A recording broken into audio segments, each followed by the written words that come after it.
కాన్సెప్ట్లో వినాయక చవితి వచ్చినప్పుడు నేను ఒక సిరీస్ ఆఫ్ ట్వీట్స్ చేశాను. ఏమన్నాను, ఐసిస్ అల్ఖైదా లాంటి ఒక విపరీత టెర్రరిస్ట్ ఆర్గనైజేషన్లు చేసే ఘోరాల తర్వాత అంతకు మించిన ఘోరం నేను విన్నది, ఒక తండ్రి తన ఇంట్లోకి రానియట్లేదని ఒక కొడుకు తల నరికేశాడు అని నేను పెట్టిన ట్వీట్. ఒకవేళ తన కొడుకు తల నరికి తర్వాత ఏంటి విషయం తెలిసి తన కొడుకే అని తనకి తెలిసి దారేపో ఏనుగు తల నరికేసి ఏనుగు తల పెట్టేశాడు.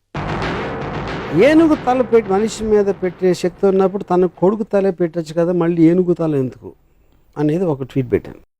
నాకు గణపతి కథ అలా చెప్పారు. ఫస్ట్ శివుడు అనే దేవుడికి తన కొడుకు తనే తెలియదా ఒకటి, అది పక్కన పెడదాం. ఒక చిన్న పిల్లడు లోపలికి రావద్దు అన్నాడు, ఆయన అటాక్ కూడా చేయలేదు. నన్ను రావద్దు అంటావురా అని తల నరికేస్తే నాకు తెలిసి తాలిబాన్ కూడా చేయలేదు, కానీ మన దేవుడు చేశారు. దాని తర్వాత ఏనుగుని చంపితే ఇప్పుడు WWF అంత గోల్ చేస్తారు, మేము సినిమాలో కుక్కను పెడితే సెన్సార్ వాళ్ళు కుక్కర్ని ఏమన్నా చేశారా అని అడుగుతారు. ఏమి అన్నింపుని తెలియని ఏనుగుని చంపేసి దాని తలను పెట్టారు. ఆ తల ఎందుకు పెట్టాలి అదో క్వశ్చన్. దాని మీద బాంబేలో ఒక శివసేన ఇలాంటి ఎంఎస్ గ్రూప్ వాళ్ళు ఇలాంటి ట్వీట్లు పెడతాంటే గణపతి అంటే చాలా పెద్ద ఈవెంట్ బాంబేలో. అంటే దాంట్లో ఒక లీడరు ఇప్పుడు మనం గొడవ చేస్తే దీని గురించి దాంట్లో లాజిక్ అంతా బయటికి లాగుతారో తనకే పబ్లిసిటీ వస్తుంది, వదిలేయండి అని చెప్పాడు. సో నా పాయింట్ ఏంటంటే అది ఇప్పుడు మనం బ్లైండ్గా ఫాలో అవ్వటానికి ఒక దేవుడికి ఉన్న క్వాలిటీస్, ఆ దేవుడికి ఉన్న ఆ పర్టిక్యులర్ పురాణ పురుషుడికి ఉన్న క్వాలిటీస్ అనేది మనకు చాలా ఇంపార్టెంట్ స్టడీ చేయడం. నేను బ్లాటెంట్గా ఇలాంటి ఆస్పెక్ట్స్ ఉన్నప్పుడు దాన్ని క్వశ్చన్ చేయకుండా కేవలం దేవుడు చేశాడు కాబట్టి వదిలేసాం, తాలిబాన్ చేస్తే అల్ఖైదా చేస్తే వాళ్ళని రాక్షసులు అంటాం.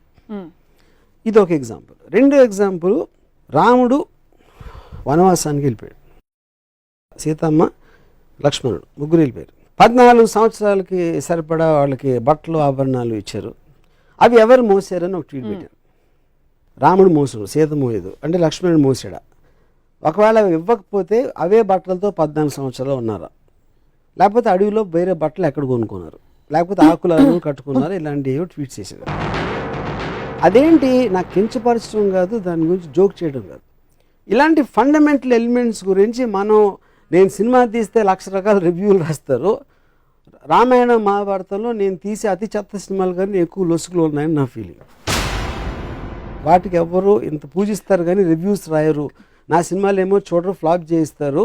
ఆ జలసీ తోటి నా మనసులోంచి వచ్చిన ఒక ఆక్రోషం నుంచి ఆ ట్వీట్స్ వచ్చాయి. ఇక్కడ కార్ ఆన్ చేస్తే అక్కడ డోర్ తీస్తారు, మధ్యలో కార్ ఆగిపోయిందా, పెట్రోల్ పోయించాడా, ఈ డీటెయిల్స్ అన్ని మీరు చూపించారు కదా మీ సినిమాలో. అంటే నా పాయింట్, ఒక ఫాదర్ కొడుకు తల నరికేయటానికి కారు ఆపేసాడు, పెట్రోల్, ఎంత చిన్న ఎగ్జాంపుల్, అది సరిపోతుందా? అంటే దానికి దీనికి పోలిస్తే మీ గురించి నాకు అర్థమవుతుంది. ఈ పోలిక కరెక్ట్ అని అనుకుంటే severity of the thing question అది కాదు. ఇక్కడ లాజికల్ కార్లు పెట్రోల్ ఉందా లేకుండా వెళ్ళిందా అనేది దాని వలన ఏమి మీకు మారల్ ఆస్పెక్ట్ అనేది ఏమి రాదు. మీకు ఒక స్టోరీలో ఒక లాజిక్ అది. ఇక్కడ it is destroying the fundamentals of God. That is okay.